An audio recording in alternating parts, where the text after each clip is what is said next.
Lord Christ, Isaiah Ward, representing I.S.U.P.K Delaware. Yo, make sure y'all check out that Knock TV. When push come to shove, nigga, what you gonna do? When them straps ain't that me and them straps ain't that you. When push come to shove, nigga, what you gonna do? When it's time to get the people die, lace up your boots. When push come to shove, nigga, what you gonna do? When the Lord say come, then we all got salute.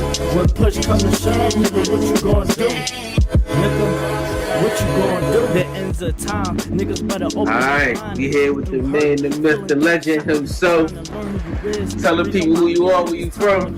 My name Captain Yatazaq. I'm built for this shit. Like Rambo, nigga, we stay with them clips. The white man's a bitch. He the one that ruling this shit. The shackles is on You know what I'm saying? Captain $10. Going down, I'm out here in the big state of Delaware. Yeah, coming from Texas, man, it's probably a downgrade, you know what I'm saying? Or maybe an upgrade, you already know. I ain't never been out here before. It's, you know what I'm saying? Everything is, you know, it's an experience. Right. You ever been up this way? Like, I know you've been to New York, but you ever been up Philly? Nah, I'm straight New York only. Yeah, that's for the Passover. Other than that, you know, I don't try to get a chance to take you around the city, man. Let you get some real cheesesteaks, man. That's what I'm trying to get, man. That's what I had the other day. Wasn't it? Yeah, they be giving you that junk. When they took yesterday, they don't even give you ketchup on the cheesesteak. Nah, we had no ketchup. They gotta give you the packets. Look, see, I already know. I know my city, man. Right. You know what I mean? Alright, so we here with the man, the myth, the legend himself. You know what I mean? Captain Yachty out of Houston, man. Heavy hitter. Super duper pillar in the south, super duper pillar in the southwest region. You know what I'm saying? Super duper pillar in this truth, man. So look, if I could you bring us from Yachty in the world, like to Yachty in the truth, like that transition? That's what we want to know, man. Like, there's brothers out here that's going through what you went through in life. You know what I mean? So if you could take us back to high school, man. Take us back to middle school. Say high school? Okay. Yeah. So I'm gonna say this. I'm gonna start with, you said middle school. Mm-hmm.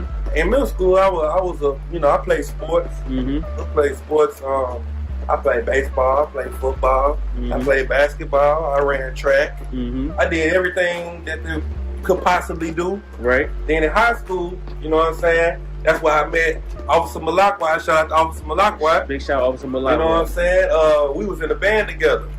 So I got in the marching band from high school. I went to college on a scholarship on the marching band. Mm-hmm. So you know what I'm saying? I was kind of really known in the city from marching band stuff. Mm-hmm. Also from the sports. You know what I'm saying? Right. So you know I was kind of all around, kind of well-rounded kid. You know what I mean? And from there, you know what I'm saying, I was always like raised in the church. So me being in the world, if you know me from the world, my daddy was a preacher, my mama played the piano, and I played the drums. You know what I'm saying? So in the midst of me playing sports, I was always having to leave practice to go to choir rehearsal, or always having to leave practice to go play at a revival, or play because I played the drums for my church. Right. And so from the world, I was into Christianity. You know what I'm saying? I was in starch Christian. You know what I'm saying? And it was just really different. You know what I'm saying? Totally different from what I am today, because my morals and my standards that I had in the Christian church is totally different than what I have now in the truth. Right. You know what I'm saying? So like being in the world, man, we used to do everything. Right. We used to run around. We used to, whatever it went. Right. You know what I'm saying? Anything goes. So me and my clique, you know what I'm saying? We had a clique we called PVC, Playboy Clique. Playboy Clique. You know what I'm saying? Look, shout out to y'all. Hey, we was running rapid out here. Yeah. And we used to run to anything that happened. You know what I'm saying? Any fight, we would run and jump in it. Anything that happened, we was Captain Saberhoes. We was just, don't fuck with this person, don't mess with this person. Yeah. We was just, that was us. Yeah. And so we was known for doing that. You know what I'm saying? And so I kind of always been known for just, you know what I'm saying, helping people out or coming to people rescue when needed. Right. You know what I'm saying? Right. So coming into the truth, it really wasn't nothing new. Right. You know what I'm saying? We go stand on the corner and come to people rescue. Right. You know what I'm saying? Everything we do is for other people, and that's kind of how I was raised. Like, right. I was just always trying to help everybody else out. You know what I'm saying? Right. And that's heavy because that's the recipe right there that you just said. You know what I'm saying? Just the rest, like that's the golden rule. Like we help each other out. That's what brotherhood is. Right. In the UPK, man. Right. You know what I mean, we're gonna come back to that because I'm gonna ask you that question. Okay. But I mean, all right. So at some point in time, I know your advice was to put this down and pick the Bible up. Like I know some brothers it was smoking weed, some brothers it was, you know what I mean, chasing hoes or whatever it was. Whatever your advice was, you had to say, you know what, done with that. I'm gonna leave that alone, and I'm gonna take this walk in life. I'm gonna take this path. Like, could you give us insight on that? Like Weed. Right. I was a musician. Right. You know what I'm saying? If I wanted to get creative on the drumsticks and make up something outstanding, Right. I had to get high. Right. If I wanted to, you know, I mean, weed was if I had a problem or argument or something with my rib, weed. Right. If I, you know what I'm saying? If I wake up in the morning, man, look, I wake up in the morning, smoke, then I eat, then I smoke, then I go to work, then on the lunch break at work I smoke, and then it's all day weed. So how'd you put the blunt down, man? Like what was that day like? Like bring us to that day. Okay. That decision. It was Captain Mashak class. Shout out to Captain Mashak. Okay, so he said, okay, if you smoke weed, he said, if you how did he set it up? He said, if you are a Christian, you are serving another God, and that is an abomination. You deserve death. He said, if you are homosexual, that is an abomination, and you deserve death.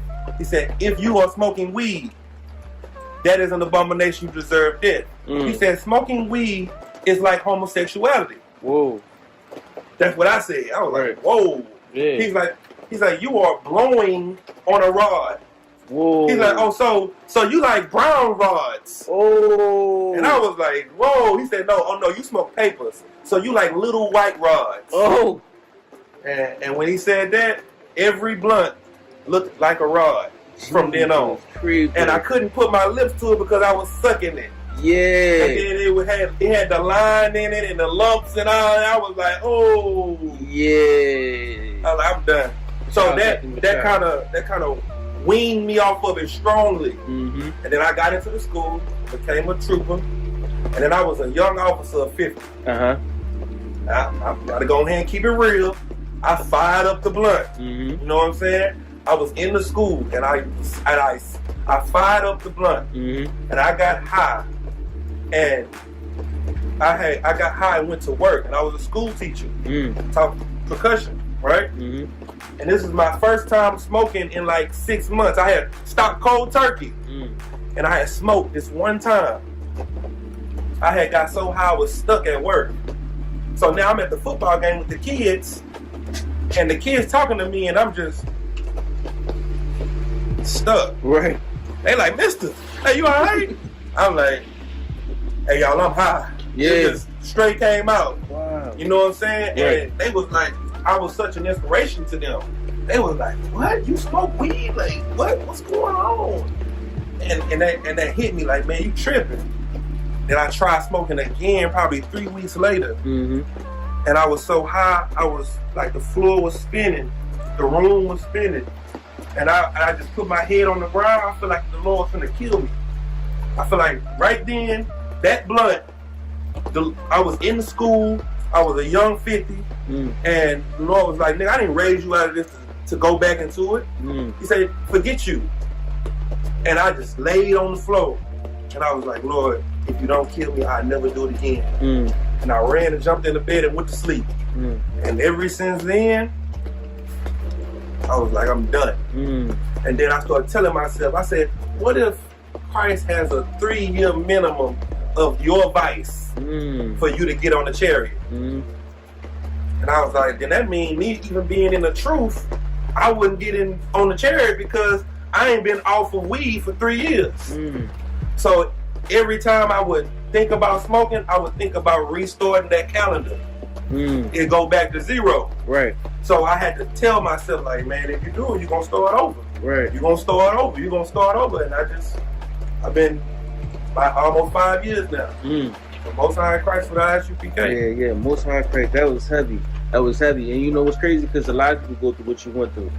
A lot of people go through what you went through. You know what I mean? And that it's like that stumbling block that you put in front of yourself. You kind of had to see. You know what I'm saying? You had to see it like unfold. Right. Look, I went through a similar story myself. You know what I'm saying? But so now you get through that, right?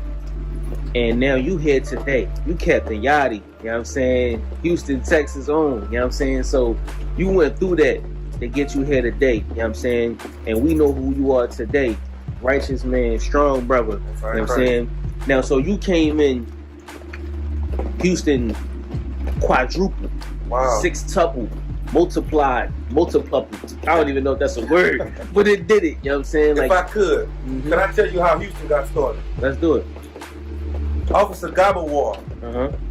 We used to argue on Facebook, right? Mm-hmm. We used to argue on Facebook.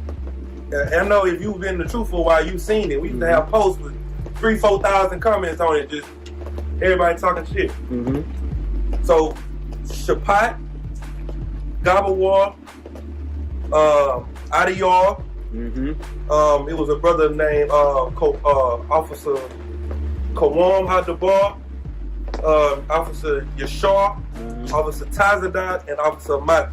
Mm-hmm. We all came into school at the same time. Most High Christ. Shout out to y'all, bro. We all came in at the same time. We came in off of Facebook shit talking. And I was a Christian.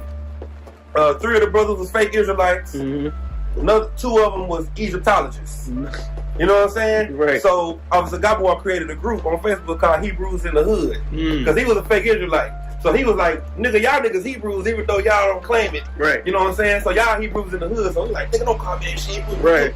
So we get in the group and we start banging on each other. Just, nigga, you ain't this, nigga, this information, scriptures, this and this and that.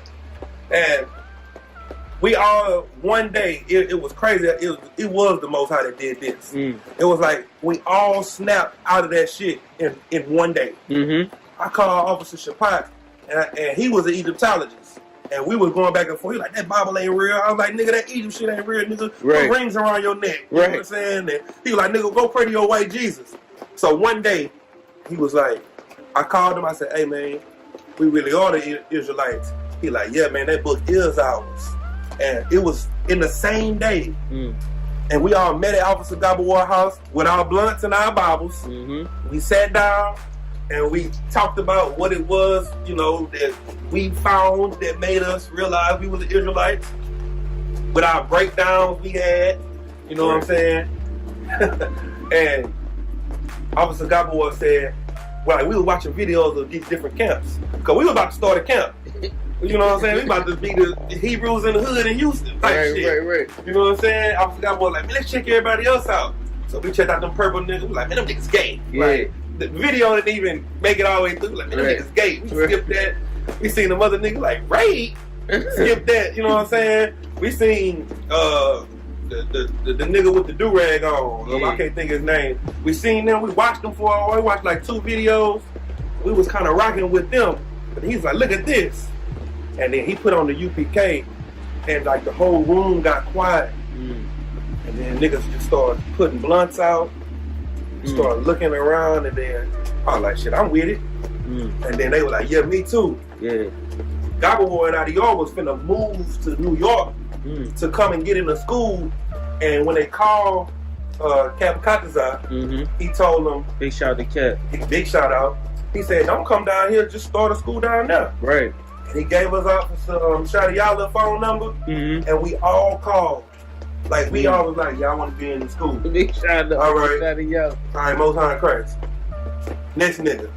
All 7 of us got into school that day. Right. And from that day forth, that's what started the school in Houston. That's heavy. That's heavy. So, yeah. Look, man, look. This is what we're doing on Knock TV, man.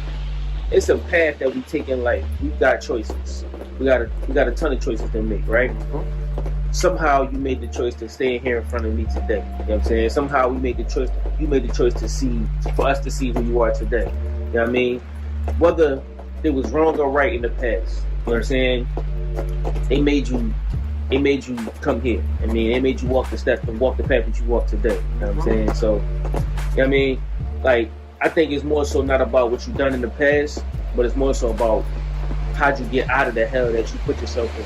You know what I mean? And that's what we really want to see on Not TV. We want to see like if you could do it, anybody could do it. Damn right. You feel what I'm saying? Like your story is just as rough as the next man. You know what I'm saying? The next man probably got it worse, or you probably had it worse. But either way, we can make it. You know what I'm saying? Because niggas is niggas. Niggas gonna be niggas, but they gonna make it out the same. We all got brotherhood. If you made it, I could call you because you know what it's like. Right. You know what I'm saying? And I know you know what it's like. You know what I'm saying? Thanks to this interview, we able to see the inside. We able to get an interview. I mean, and really see what you came from, man. Because it's not easy coming out the world. It's a hell fight. If I could, the thing that makes the world so pleasurable is the fact that everybody is there, everybody loves it, and anybody that does anything against the world is an outcast. Right. So you're an enemy because you're not a part of them. Right. And that's what makes everybody comfortable in the world, because they got everybody with them. Right. Coming into the truth is more supernatural than anybody could understand, because the natural man stays out in the world and do what everybody else does. Right. But for you to choose to be on the losing team, you didn't, the world is winning. Look at these churches. The churches is 4 stories, you know what I'm saying? They big as hell. They got all of this money, you know what I'm saying? Right. And we choose to come in here.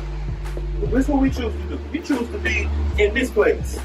We didn't choose this big castle down the street. Right. You see what I'm saying? And that's real.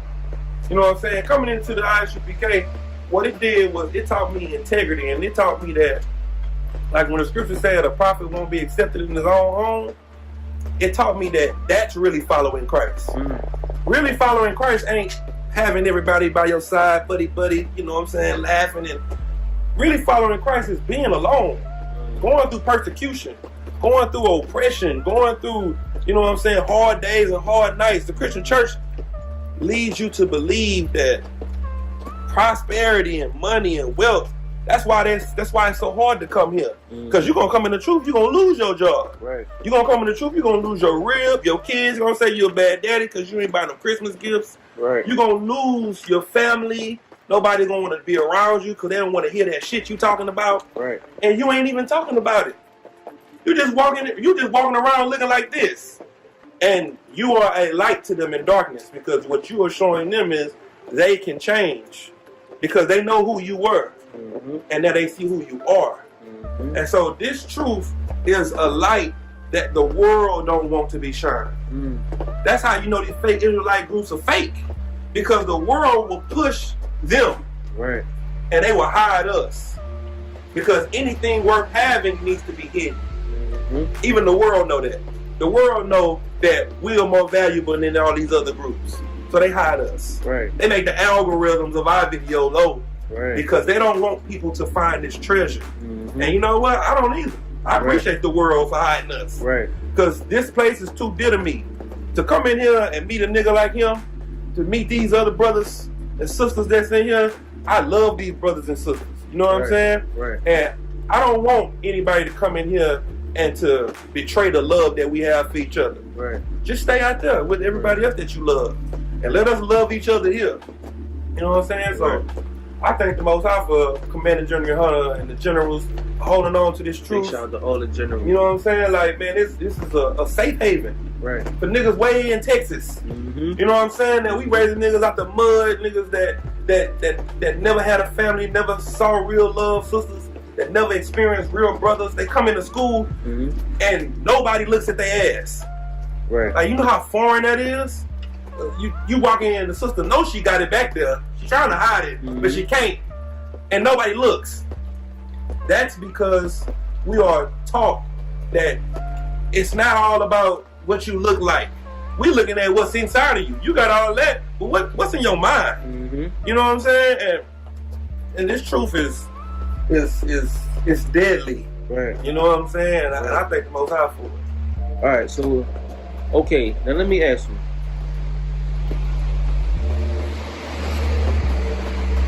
What is brotherhood? Brotherhood is the key to the kingdom. Like, without brotherhood, we can't do nothing. Like, if you look at every other nation, you look at everybody that's around us, they all have brotherhood. Chinese people got brotherhood, East Indians got brotherhood, Arabs got a brotherhood, and they have a society that they call their own. If you look at blacks, Hispanics, and Native Americans, we have nothing because we have no brotherhood. Christ said, you will know that these are my disciples if you love one another, right? Now, the reason you can't tell who's real is because, hold up, that's not the one I wanted. I wanted the one that said, you will know if you love one another. Damn, Salaki. What's that scripture? We're talking about you loving each other as you love yourself. Right.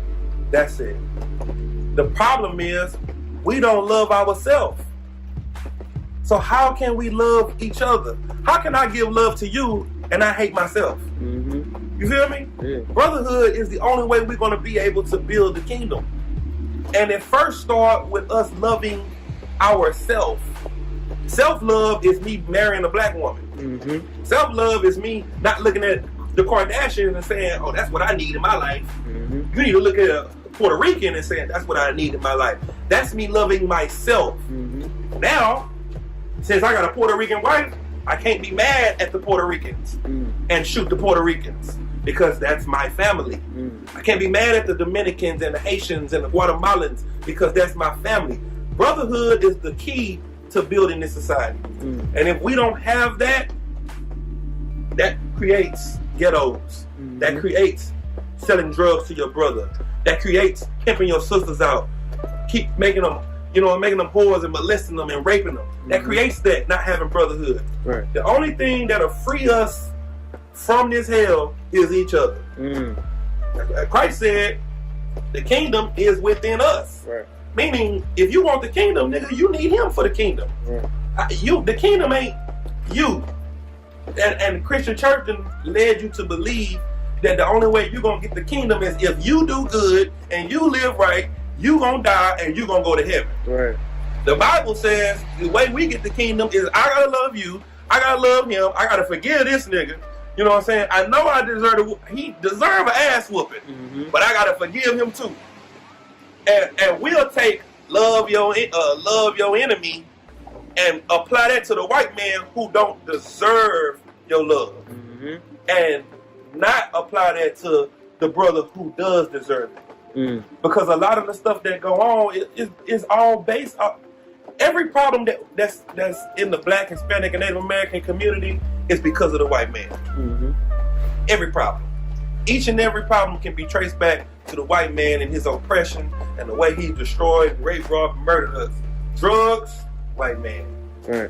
Rape, white man. Right. Everything that's going on in the hood, the guns, the white man. It's all him. So if you want to blame somebody, if you want to love somebody, love your brother. And if you want to blame somebody, blame the white man because he is the reason for the hood. Now, one more question, man, if I could. Go ahead. All right, now, why would you choose to be with niggas that you call hardcore Israelites of Houston, as opposed to stepping into the Christian church again? Why would you make that choice? The Christian church is gay, and it's wrong. It's not the truth. You know what I mean? Like, it's clearly a lie. If you look at the lifestyle of these so-called holy people, they gay. They the rapists, they the robbers, they the drug dealers. They the ones that, if you go to prison, everybody in jail is either a Christian or a Muslim. So the reason I would come and be with these hardcore brothers in the UPK, in this Israelite community, because this is the right place to be. This is that narrow path. You know what I'm saying? I know for a fact this is right because I see how niggas live. We are not the molesters. We are not the drug dealers. Whatever we were in the world, we are not that anymore. So if a nigga was a murderer in the world, he's not that anymore. And anybody that knew him can say, man, it's something changed about him. That's why I came over here, because it's something that changed in me when I came over here. nothing changed in me when I was in the church. When I was in the church, I played drums, and the blunt that was in the ashtray from before I went to church, I fired it up after I got out of church and went on about my week until the next week. Right. Nothing changed in me, but that became a conviction in me when I came into the truth that I never had before. And that's why I ain't going nowhere. Right. For real. Most High Christ, man. Anything else you want to say to the 3 subscribers we got, man? Man, 2 look, viewers. man. I'm going to say this, man. I.S.U.P.K, under Commandant General YAHANNA, will save your life. You don't believe it? Stay where you at. Blow the rod you blowing. Smoke the weed you smoking. And do what the hell you been doing. That's it. I ain't got no sales pitch for you, because this is a treasure to me. Right. And I don't walk around with a treasure chest behind me so everybody can see it. I hide it. Right. And so this place is not for everybody. Right. So he that has an ear, let him hear. Right. Most High Christ. Captain Yachty. All right. Houston, Texas. We out here, baby. Fine, correct. You know what I'm saying? We got to represent for the culture. Niggas coming out here with all this funny color hair, skinny jeans and shit. Fuck that, nigga. We taking it back to the fringes. Motherfucking Spikes, nigga, representing for the Hebrews. You know what I'm saying? Angry Black Man Media, nigga. We getting it in. We bringing that real shit black. I match my guns with the sneaks. That's my fashion week. Go ask the streets. Dog, we got massive beef. We pass elite. Play this on blast, repeat. Let it go worldwide. Let the masses peep. I don't care if she thick or her ass petite. She want war with the D, she a casualty. Long as she don't got no limits like I'm Master P. Fucking bitches! Boom, dick star! No, do that shit over again. You know I'm squeezing on triggers, my bullets hitting you.